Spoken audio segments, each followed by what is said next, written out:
Hello बच्चों, कैसे हैं आप लोग।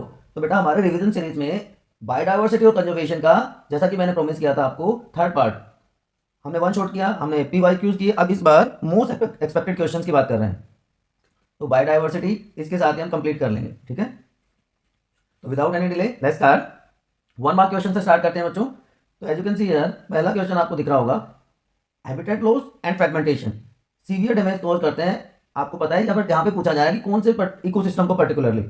तो बेटा बहुत सीधा सा आंसर आएगा इसका कि जो ट्रॉपिकल फॉरेस्ट होते हैं, ट्रॉपिकल रेन फॉरेस्ट को सीवियर डैमेज कॉज करते हैं habitat loss and fragmentation. Clear बच्चों। Next question is, what trend is observed in respect to species diversity when we move from equator to poles. बहुत clearly मैंने आपके लिए explain किया था बच्चों कि जब हम इक्वेटर से पोल्स की तरफ जाते हैं तो क्या होता है, बायोडाइवर्सिटी डिक्रीज करती है। इक्वेटर पे मैक्सिमम डाइवर्सिटी होगी एंड पोल्स की तरफ जाते जाते डाइवर्सिटी कम होती चली जाती है। तो इक्वेटर से जब पोल्स की तरफ जाते हैं तो डाइवर्सिटी डिक्रीजेज ड्रास्टिकली। ठीक है बच्चों। Next question, which region is considered the one with the highest biodiversity. तो Amazon rain forest are known as lungs of the earth. तो अमेजन फॉरेस्ट को इसीलिए लंग ऑफ द फॉरेस्ट कहा जाता है क्योंकि वहां पे मैक्सिमम या हाईएस्ट बायोडाइवर्सिटी देखने को मिलती है। ठीक है बच्चे।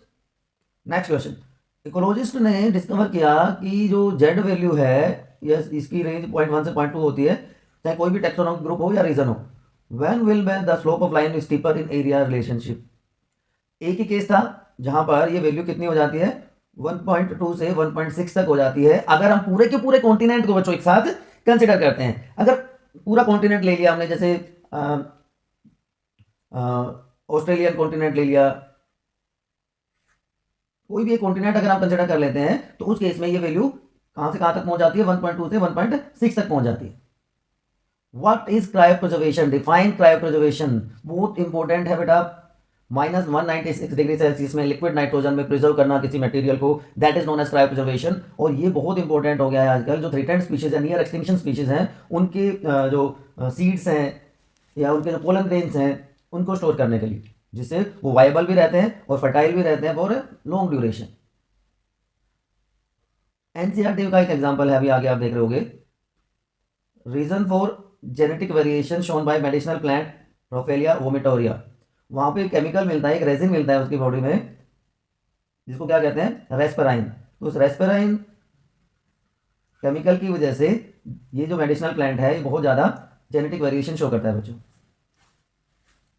एक्सपेंड करना इन दोनों वर्ड्स को, इन दोनों टर्म्स को, IUCN, international Union for Conservation of Nature and Natural resources. ठीक है। और IUCN ही अगर आपको याद हो तो रेड डाटा बुक पब्लिश करता है बच्चों, जिसमें अलग अलग लेवल होते हैं कि एक्सटिंक्ट है, थ्रेटेंड है, वनरेबल है ना। ये अलग अलग जो लिस्ट है एनिमल्स की स्टेटस की, वो IUCN ही रिलीज करता है। And man and biosphere programme is MAB। What are hotspots, या हम कह सकते हैं what are biodiversity hotspots. Areas having rich biodiversity are known as biodiversity hotspots. ठीक है बच्चों, उनको हम क्या कहेंगे, बायोडाइवर्सिटी हॉटस्पॉट्स का नाम दे दिया जाता है। Rich in species have high endemism and under constant threat of extinction. India में 3 बायोडाइवर्सिटी हॉटस्पॉट्स हैं, Eastern Himalaya, western Ghat and Indo Burma region. Clear. तो ये तो कुछ हमारे 1 मार्क क्वेश्चन थे। अब हम बात करते हैं कुछ 2 मार्क्स क्वेश्चन की, वेरी शॉर्ट आंसर्स की। या शॉर्ट आंसर में भी 2 टाइप होते हैं, very short answer and 2 marks and 3 marks. How many species of plants and animals have been described by IUCN in 2004? What is global species diversity according to Robert May? ये data है बेटा, specifically आपको याद ही रखना पड़ेगा कि IUCN ने 2004 में मोर देन 1.5 मिलियन स्पीशीज को डिस्क्राइब किया, बट रॉबर्ट में ये एस्टिमेट बताते हैं 7 मिलियन से भी ज्यादा। ठीक है ना, कि 7 मिलियन से ज्यादा ग्लोबल स्पीशीज डाइवर्सिटी है। को एक्सटिंक्शन एवल क्वार्टेट का ही एक पार्ट होता है कि एक पर्टिकुलर स्पीशीज डिसअपियर हो जाएगी, एक्सटिंक्ट हो जाएगी, अगर एक दूसरी स्पीशीज जिसके साथ वो ऑब्लिगेटरी वे में एसोसिएटेड था। और उसका बेस्ट एग्जांपल है प्लांट पोलिनेटर म्यूचुअलिज्म। ठीक है बच्चों। तो यहां तक अगर कोई भी कंफ्यूजन है आपको, प्लीज आप कमेंट सेक्शन में पूछिए। आगे चलते हैं। ये एक डायग्राम दिया हुआ है, चार्ट दिया हुआ है, पाई चार्ट है। इस पाई चार्ट को आपको स्टडी करके बताना है। What do ABCD represent. NCERT का ही डायग्राम अगर आपने देखा होगा। तो इधर से लेफ्ट साइड से स्टार्ट करते हैं हम। लेफ्ट साइड में आप यहाँ पे देख पा रहे होगे, ए किसको रिप्रेजेंट कर रहा है, ये दिस वन, ये क्रस्टेशियंस को रिप्रेजेंट करता है बच्चों, ठीक है। एंड बी लार्जर एरिया, आपको पता है इंसेक्ट्स का होता है इन्वर्टिब्रेट्स में, तो इसमें तो कोई सोचने की जरूरत ही नहीं। इसी तरह प्लांट्स के टैक्सा की बात करते हैं तो फंजाई एक मेजर कंट्रीब्यूटर होते हैं, और दूसरी तरफ smaller area is represented by masses, ठीक। तो ये एनसीईआरटी का डायग्राम है, आपको बहुत ज़्यादा सोचने की जरूरत ही नहीं है। What is IUCN red list, अभी मैं थोड़ी देर पहले बात कर रहा था कि IUCN रेड लिस्ट को पब्लिश करती है। And two uses of this list already मैंने आपको बता दिया है। International Union for Conservation of Nature and Natural Resources red data list, जो कि कैटलॉग है, एक बुक है एक तरह से कह सकते हैं, उन सारे एनिमल्स की, उन सारे टैक्सा की जो रिस्क फेस कर रहे हैं एक्सटिंक्शन का। लेकिन इसके अलावा अलग अलग लेवल्स भी ऑर्गेनिजम्स के उसमें होते हैं। तो ये हेल्प करता है आइडेंटिफाई करने में स्पीशीज का जो कि एक्सटेंशन का रिस्क फेस कर रहे हैं। और बेटा इसके हेल्प से हम अवेयरनेस भी तो क्रिएट कर सकते हैं कि हम क्या करने जा रहे हैं, हम कितने सारे एनिमल्स को, प्लांट्स को, कितने रिच बायोडाइवर्सिटी को थ्रेट में डाल रहे हैं हमारे एक्टिविटीज की वजह से, है ना। चलिए next question is species diversity is much less than that of animals, why. Logical question है, आप सोच के बताइए कमेंट सेक्शन में। देखिए एनिमल्स में होता है दोनों तरह का रेगुलेशन, नर्वस रेगुलेशन भी होता है और हार्मोनल रेगुलेशन, दोनों रेगुलेशन एनिमल्स में मिलते हैं। जबकि प्लांट्स में सिर्फ एक ही टाइप का रेगुलेशन मिलता है, कौन सा? Yes, only hormonal regulation is found in plants, ठीक है। एनिमल्स में रिसेप्टर्स हैं जिससे वो जो एनवायरमेंटल चेंजेस हैं, उनके जो स्टिमुलस हैं उनको रिसीव कर सकते हैं। एडेप्टेशंस ज़्यादा शो कर सकते हैं जिसकी वजह से उनके सर्वाइवल के चांसेस बढ़ जाते हैं चेंज एनवायरमेंटल कंडीशंस में भी, जबकि प्लांट्स के केस में इतना नहीं हो पाता। बॉडी ऑर्गेनाइजेशन भी प्लांट्स की सिंपल है एज कंपेयर टू एनिमल्स। मैं हायर एनिमल्स की बात कर रहा हूँ लाइक बर्ड्स, मैमल्स, ठीक है बच्चों। What is the difference between ex situ and in situ conservation, बहुत इंपॉर्टेंट क्वेश्चन है, मैंने रिवीजन के टाइम पे भी बताया था। इन situ जहां पे है वहीं पे, on the place of their station staying, जहां पे है वहीं पे नेचुरल हैबिटेट में उनको प्रोटेक्शन प्रोवाइड कर देना, प्रोटेक्ट कर देना, दैट इज इन situ। लेकिन स्पेशल एरियाज बना के उसकी हेल्प से कंजर्व करना, दैट इज ex situ, ठीक है। तो इन situ जो कंजर्वेशन होता है हेल्प करता है recovering population from the surrounding, लेकिन ये जो है ex situ ये रिकवर करता है पॉपुलेशन को सिमुलेटेड कंडीशन से।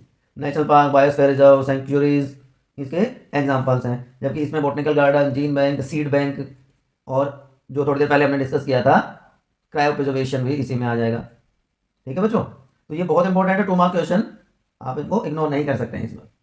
चलिए थोड़ा सा और आगे चलते हैं। फिर से एक पाई चार्ट है, it is a representation of global diversity, वही क्वेश्चन है बेटा, ये तो नहीं, थोड़ा सा डिफर कर रहा है, ये वाला पार्ट सेम है। Mention the class of organisms, class of organisms mention करना है। अच्छा, क्लास ऑफ ऑर्गेनिजम्स इन्वर्टिब्रेट्स हो गया, इन्वर्टिब्रेट्स में, अच्छा इन्वर्टिब्रेट्स में मेंशन करना है क्या क्या है, ओके। क्रस्टेशियंस हो गया, मोलस्किस हो गया, ठीक है, ये सारे ग्रुप्स आप माइनर ग्रुप आप मेंशन कर देंगे। इसी तरह यहाँ पर वर्टिब्रेट्स में फिशेज, मैमल्स, ये लार्जर तो इन्वर्टिब्रेट का, इंसेक्ट्स का हो जाएगा, ठीक है।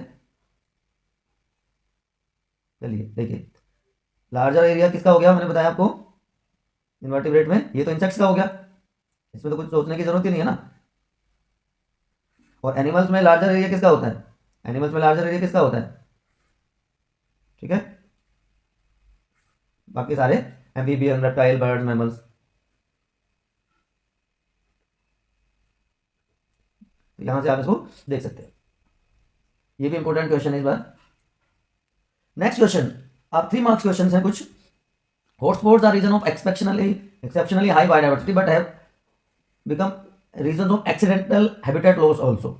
3 हॉटस्पॉट बताने हैं और उनको हॉटस्पॉट क्यों कहा जाता है। हॉटस्पॉट 3 मैंने ऑलरेडी बता दिए, eastern Himalaya, western Ghat and Indo Burma region, ठीक है। क्योंकि रीजन क्या है उनके, स्पीशीज रिचनेस वहाँ पे बहुत हाई होती है और एंडेमिज्म की जो रेट है वो भी बहुत ज़्यादा होता है। इसी वजह से जो ये एरियाज हैं इनको बायोडाइवर्सिटी हॉटस्पॉट्स कहते हैं बेटा, ठीक।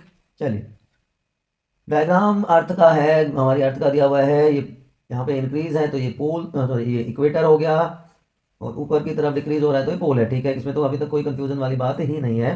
Name of the pattern, okay, यहाँ से यहाँ ये क्या होते हैं, लैटिट्यूड्स होते हैं, ठीक है ना। ये क्या होते हैं बेटा, लैटिट्यूड्स होते हैं बेटा। तो ये लैटिट्यूडनल ग्रेडियंट हो गया, है ना। और 2 रीजन क्या है कि यहाँ पे जो सोलर रेडिएशन है ना बच्चे, वो थ्रू आउट द ईयर मिलती रहती है, तो कॉन्स्टेंट सोलर रेडिएशन है। और ट्रॉपिकल जो रीजन है पास्ट में भी ग्लेशिएशन वगैरह नहीं हुए उसमें,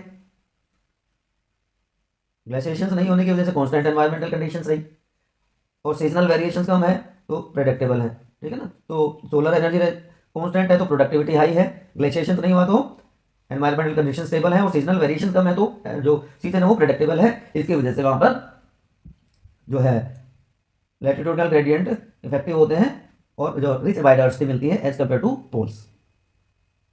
चलिए, what is so special about topics that account for the greater biological diversity. वही क्वेश्चन दूसरे तरीके से पूछा गया है ना। तीन मेन रीजंस मैंने आपको बताए थे अभी। कौन कौन से रीजंस थे? सबसे पहले स्पेसिएशन, कि टेम्परेट रीजन में फ्रिक्वेंट ग्लेशिएशन हुए हैं पास्ट में, लेकिन जो ट्रॉपिकल रीजन हैं वो रिलेटिवली अनडिस्टर्ब रहे बहुत लाखों सालों तक। अब जब कोई चीज़ डिस्टर्ब नहीं हो रही है, वहाँ पे कॉन्स्टेंट चीज़ें चल रही हैं बेटा, तो उसकी वजह से इवोल्यूशनरी टाइमलाइन में क्या होगा? स्पीशीज की डाइवर्सिफिकेशन हमें देखने को मिलेगी, ठीक है। दूसरा रीजन मैंने अभी आपको बताया था कि जो ट्रॉपिकल रीजन हैं, ट्रॉपिकल एनवायरमेंट है, उसमें सीजनल वेरिएशन कम मिलेंगे तो कॉन्स्टेंट रहेगा तो प्रिडिक्टेबल हो जाता है। और तीसरा रीजन मैंने अभी आपको बताया था बेटा कि solar radiation through out year same rate पर मिलती है तो प्रोडक्टिविटी वहाँ पे हाई हो जाती है, और high productivity leads to greater diversity. तो तीन रीजन की वजह से ट्रॉपिकल एरियाज में बहुत ज़्यादा डाइवर्सिटी देखने को मिलती है। क्लियर? चलिए, what do mean by diversity? Different types of तीन टाइप की बायोडाइवर्सिटी होती है। बायोडाइवर्सिटी है क्या? सबसे पहले बात करते हैं कि डाइवर्सिटी तो total number of jeans of A species, या आप कह सकते हो total number of living organisms in a given area at a specific time. इसमें आपके प्लांट्स भी आ गए, आपके एनिमल्स भी आ गए, एनिमल्स इंक्लूडिंग माइक्रो ऑर्गेनिजम्स, ठीक है ना। तो टोटल नंबर जो है बेटा उसको क्या कहते हैं? बायोडाइवर्सिटी। तीन लेवल बायोडाइवर्सिटी के नॉर्मली देखने को मिलते हैं, genetic, species and ecosystem diversity. अगर जीन्स में वेरिएशन आता है ऑर्गेनिज्म के, हमने देखा था बासमती का एग्जांपल, बासमती राइस या मैंगो, तो वो जेनेटिक डाइवर्सिटी शो करता है, ठीक है ना। लेकिन स्पीशीज डाइवर्सिटी की बात करें तो इसमें दो फैक्टर्स आ जाते हैं, species richness and species evenness, कि एक पर्टिकुलर एरिया में कितनी स्पीशीज प्रेजेंट है, number of species per unit area, that is known as species richness, और इवननेस कि एक स्पीशीज कितने नंबर में है। देखिए मैं आपको यहां पे बताता हूं, इसका एक सिंपल सा एग्जांपल लेके आपको बताता हूं। देखिए स्पीशीज रिचनेस है और स्पीशीज इवननेस, दो वर्ड है हमारे पास, रिचनेस एंड इवननेस। दो ज्योग्राफिकल एरियाज हैं, ये पहला एरिया हम देख लेते हैं और ये एरिया दूसरा हो गया। अब यहां पे मान लो बर्ड्स बर्ड्स भी हैं, यहाँ पे आपके बेटा इंसेक्ट स्पीशीज भी हैं, यहाँ पर आपकी एनिमल स्पीशीज भी हैं। तो ये अलग अलग स्पीशीज एक पर्टिकुलर एरिया में, तीन स्पीशीज हैं, species A and B, A B and C, three species are present, so this is known as species richness, diversity show कर रहा है। लेकिन इसी एरिया में अगर मैं कहूं बर्ड्स की तीन स्पीशीज हैं, small size, medium size and large size birds are present, तो ये इवननेस रिप्रेजेंट कर रहा है कि पर्टिकुलर स्पीशीज की वेरिएशन, ठीक है। तो it shows species diversity. Clear to everyone बच्चों? तो एक टाइम पे कितनी स्पीशीज हैं और एक स्पीशीज का कितना नंबर है, that is the difference between species richness and evenness, ठीक। तो यहां पे दूसरा हो गया species biodiversity, and third one is ecosystem, कि हम लार्ज एरिया को कंसिडर करें, कि पोंड को कर दिया, या हमने ग्रासलैंड को कंसिडर कर लिया, डेजर्ट को कंसिडर कर लिया, रेन फॉरेस्ट को कंसिडर कर लिया, then it is known as ecosystem biodiversity, ठीक। अब इसमें अल्फा, बीटा और गामा तीन टाइप होते हैं। अगर आप इतना डिटेल में ना जाना चाहें कोई दिक्कत नहीं है, आप नॉर्मली भी आप इसको एक्सप्लेन कर सकते हैं। अल्फा डाइवर्सिटी क्या हो जाती है कि नंबर ऑफ स्पीशीज, ठीक है ना, अल्फा में आ जाएगा नंबर ऑफ स्पीशीज। दूसरा क्या आ जाएगा? बीटा डाइवर्सिटी, कि रिप्लेसमेंट कितना हो रहा है, और तीसरे में आ जाएगा हैबिटेट की डाइवर्सिटी, टोटल ज्योग्राफिकल एरिया में। तो यहाँ पर जीन्स का नंबर है जेनेटिक में, यहाँ पे स्पीशीज का नंबर है, यहाँ पे इकोसिस्टम में पर्टिकुलर एरिया, लार्ज एरिया को कंसिडर किया जाता है, ठीक है बेटा। चलिए अगले क्वेश्चन की तरफ चलते हैं। लैटिट्यूडनल ग्रेडियंट क्या होता है, ऑलरेडी मैं आपको डिस्कस कर चुका हूं। पॉसिबल रीजंस फॉर इट, ये क्वेश्चन इसका पूरा है। What is the possible reasons behind it, या what are the possible reason behind more diversity in tropical areas as compare to temperate और पोलर रीजन, ठीक है। तो देखिए लैटिट्यूडनल ग्रेडियंट का मतलब डाइवर्सिटी जो स्पीशीज लेवल पे मिलती है जब हम मूव करते हैं इक्वेटर से पोल्स की तरफ। ट्रॉपिकल एरिया की लैटिट्यूडनल रेंज ये है, यहाँ पे ज़्यादा स्पीशीज हैं, देन टेम्परेट और पोलर रीजन, स्पेसिएशन और सीजनल वेरिएशन कम है, एंड मैक्सिमम सोलर रेडिएशन, जिसकी वजह से प्रोडक्टिविटी ज़्यादा हो जाती है, और प्रोडक्टिविटी बढ़ती है तो डाइवर्सिटी बढ़ती है। ऑलरेडी हम ये क्वेश्चन डिस्कस कर चुके हैं, इसलिए मैंने इसको दोबारा से रिवाइज या रिपीट नहीं कर रहा हूँ बेटा, ठीक है। क्लियर? चलिए, what why it is necessary to conserve biodiversity. दो टाइप के बेनिफिट्स होते हैं, नैरो एंड ब्रॉड यूजेस, और तीसरा एथिकल रीजंस होते हैं। तो जब हम शॉर्ट टर्म बेनिफिट्स के बारे में सोचते हैं कि क्या क्या हमें मिल सकता है हमारे नेचर से, तो अगर मैं फॉरेस्ट की बात करूं सिंपल सा, तो फॉरेस्ट से हमें तीन चीजें मेनली मिलती हैं: firewood, food and fodder to the plants, है ना। इसके अलावा मेडिसिनल वैल्यूज होती हैं उनकी, मेडिसिनल प्लांट्स मिलते हैं, बहुत मेडिसिन मिल जाती हैं, बहुत सारी इंडस्ट्रियल प्रोडक्ट्स मिल जाते हैं। तो ये शॉर्ट टर्म बेनिफिट्स हैं बेटा सारे के सारे, ठीक है। लेकिन हम ब्रॉडर ब्रॉडर पर्सपेक्टिव में बात करें तो they are main source of oxygen, oxygen supply होती है, पोलिनेटर्स हैं बहुत सारे इंसेक्ट्स, और एस्थेटिक प्लेजर देते हैं। क्यों आप जाते हो हिल्स पे, क्यों आप जाते हो साइलेंट वैली में, क्यों आप ऐसी जगह पे घूमने जाते हो? क्योंकि आपको अच्छा लगता है, फ्लावर्स ब्लूमिंग, बर्ड शिपिंग, है ना। तो ये जो एस्थेटिक वैल्यूज हैं ये भी बहुत इंपॉर्टेंस रखती हैं। लेकिन इसके साथ साथ जो एथिकल रीजंस हैं कि देखिए हर स्पीशीज, चाहे वो एक छोटा सा इंसेक्ट ही क्यों ना हो, उसकी एक पर्टिकुलर वैल्यू होती है, और it is important component of ecosystem, या हम फूड चेन कह सकते हैं, ठीक है। तो इसीलिए ये बहुत जरूरी हो जाता है हमारे लिए कि हम इसकी सस्टेनेबल डेवलपमेंट पे ध्यान दें कि फ्यूचर जनरेशन तक को इनको प्रॉपर फॉर्म में पहुंचा पाए। तभी हम इसको कह सकते हैं कि हमने इसको एथिकली प्रिजर्व किया, ठीक है। Now next question is relation between species richness and area. Species richness क्या बताई थी भाई मैंने आपको, चलिए बताइए, what is species richness? Number of different species in particular area, number of species in particular area is known as species richness. तो वो अंबर बोल्ट ने ये वाला जो लॉग स्केल,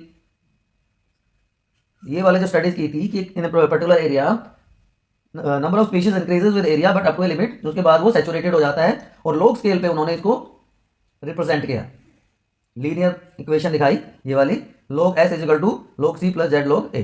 ये इक्वेशन आपको ध्यान रखनी है।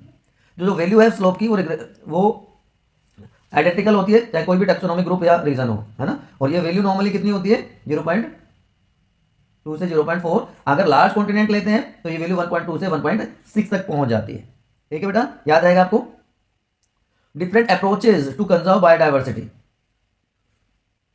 इन सिटू कंजर्वेशन ऑलरेडी हम बात कर चुके हैं, एक्स सिटू कंजर्वेशन ऑलरेडी मैं आपको बता चुका हूं, तो बार बार वही चीजें रिवाइज करने की जरूरत नहीं है। इन सिटू में जहां पर वो है वहीं पर उनको प्रोटेक्ट करना, चाहे बायोस्फीयर रिजर्व बना के करें, नेशनल पार्क बनाए, या सेंचुरीज हो, सेक्रेट ग्रोव्स या सेक्रेट फॉरेस्ट है। एक्स सिटू में बोटेनिकल गार्डन प्लांट्स के लिए हो जाएगा, जूलॉजिकल पार्क एनिमल्स के लिए, cryo preservation, seed bank, gene bank के फॉर्म में इनको हम प्रोटेक्ट कर सकते हैं, प्रिजर्व कर सकते हैं, ठीक है। What is account of biodiversity in India? पूरा थ्योरेटिकल डाटा है, 10 मेगा स्पोर्ट में से एक है, क्योंकि यहाँ पे बहुत सारी क्लाइमेटिक कंडीशन की वेरिएशन मिलती हैं, अलग अलग इकोलॉजिकल हैबिटेट्स हैं, चाहे वो ट्रॉपिकल फॉरेस्ट की बात करें, सब ट्रॉपिकल रीजन है, टेम्परेट रीजन है ना। तो यहाँ पे 47,000 प्लांट की स्पीशीज और 81,000 एनिमल स्पीशीज मिलती हैं, जबकि टोटल लैंड एरिया 2 से 4% ही है वर्ल्ड का, लेकिन हम 10 से 35% जो ग्लोबल डाइवर्सिटी है उसको कंट्रीब्यूट करते हैं। और huge number of species are native की यहीं की है हमारी, जिसमें 5,000 वेराइटी हैं फ्लावरिंग प्लांट्स की, जो 47 फैमिलीज में डिवाइडेड हैं। 62% एम्फीबियन स्पीशीज, 50% लिजार्ड एंडेमिक हैं, जो कि मेनली वेस्टर्न घाट्स में मिलती हैं। इंडिया ओरिजिन है 166 स्पीशीज क्रॉप प्लांट्स और 320 species wild relatives of cultivated crops. Coast line हमारी बहुत रिच है, 7500 किलोमीटर लॉन्ग बायोडाइवर्सिटी है, और 25 हॉटस्पॉट में से 2 तो एक्सक्लूसिवली इंडिया में है, ईस्टर्न हिमालय और वेस्टर्न घाट, और तीसरे का हम पार्ट है कौन सा, इंडो बर्मा रीजन, राइट। तो इसलिए जो हमारी डाइवर्सिटी है, जो हमारा हेरिटेज है, बहुत रिच है, बहुत वाइड है, बहुत वेराइटीज वहां पे प्रेजेंट है, ठीक है बेटा। चलिए, what is the significance of biodiversity already हम डिस्कस कर चुके हैं, रिपीटेड क्वेश्चन है, लेकिन ये 3 मार्क्स में आ सकता है। मैंने बताया था आपको 3 F mainly food, fodder and firewood, fibres, resins मिल सकते हैं। ये सारे के सारे शॉर्ट टर्म बेनिफिट्स में आते हैं। नैरो यूटिलाइजेशन और stability of ecosystem, aesthetic values, ये सब किस में आ जाएगा बेटा, ब्रॉड या लॉन्ग टर्म बेनिफिट्स में आ जाएगा, ठीक है। तो आप इसको यहां से नोट डाउन कर सकते हैं। उसके बाद आता है एविल क्वार्टेट, बहुत बहुत बहुत बहुत इंपॉर्टेंट क्वेश्चन है, बहुत इंपॉर्टेंट क्वेश्चन है। मैंने पढ़ाते टाइम भी आप स्ट्रेस किया था, इसको आप मिस नहीं कर सकते। देखिए 4 रीजंस हैं जो हैबिटेट लॉस के लिए हैं, उसमें से सबसे पहला जो आ जाता है बेटा, that is habitat loss and fragmentation. हमने हमारी एक्टिविटीज से लार्जर एरियाज को छोटे छोटे फ्रेगमेंट्स में ब्रेक डाउन करके अपने जरूरत के हिसाब से जो नेटिव प्लेस था, नेटिव हैबिटेट था वाइल्ड एनिमल्स का, प्लांट्स का, उसको डिस्ट्रॉय कर दिया है, जिसकी वजह से उनकी पॉपुलेशन ड्रास्टिकली कम हो गई और कुछ तो एक्सटिंक्ट भी हो गई है। सेकंड रीजन आ जाता है ओवर एक्सप्लॉइटेशन। ये सेम ही चीज होगी कि हम किसी भी रिसोर्स को जिससे हमें बेनिफिट होता है इतना ज्यादा यूज करते हैं कि वो एक्सटिंक्ट हो जाता है। पैसेंजर पिजन क्लासिकल एग्जांपल है। इसका जो मीट है बेटा कहते थे बहुत टेस्टी होता है, तो लोगों ने इसको इतना इतना इसका किलिंग करना शुरू कर दिया कि now it is extinct. Similarly marine fishes वो भी एक्सटिंक्ट हो गई हैं। तो ये दो मेन रीजन हो गए। उसके अलावा एलियन स्पीशीज इन्वेशन, 3 एग्जांपल्स हमने पढ़े थे। इकोर्निया, जिसको हम और क्या कहते हैं, Eichhornia is also known as water hyacinth. इसके अलावा लेंटेना का एग्जांपल दे सकते हो आप, लेंटेना के केस में भी यही हुआ है। एंड को एक्सटिंक्शन, कि जब एक स्पीशीज एक्सटिंक्ट होती है तो उसके साथ जो ऑब्लिगेटरी रिलेशनशिप में है स्पीशीज वो भी एक्सटिंक्ट हो जाती है। ठीक है, तो ये मेनली होता है प्लांट पोलिनेटर्स के केस में, कि जब या तो प्लांट एक्सटिंक्ट हो जाए तो पोलिनेटर नहीं रहेगा, या पोलिनेटर एक्सटिंक्ट हो गया तो प्लांट भी धीरे धीरे एक्सटिंक्ट हो जाता है। ठीक है, तो ये 4 मेन रीजंस हैं जिसकी वजह से लॉस होता है। होप चीजें आपको समझ में आई होंगी। एंड लास्टली ये 2 अप्रोचेस इन सिटू और एक्स सिटू कंजर्वेशन की आपको करनी है। तो इस तरह से हमारा चैप्टर बेटा हो गया है कंप्लीट। मिलते हैं अगले चैप्टर के साथ। Till then keep studying, good luck. आपकी बायोनीति पर आप अपने डाउट्स, आप अपने कंफ्यूजन पूछ सकते हैं कमेंट सेक्शन में। Don't forget to subscribe, like, share and comment. Till then good luck, keep studying.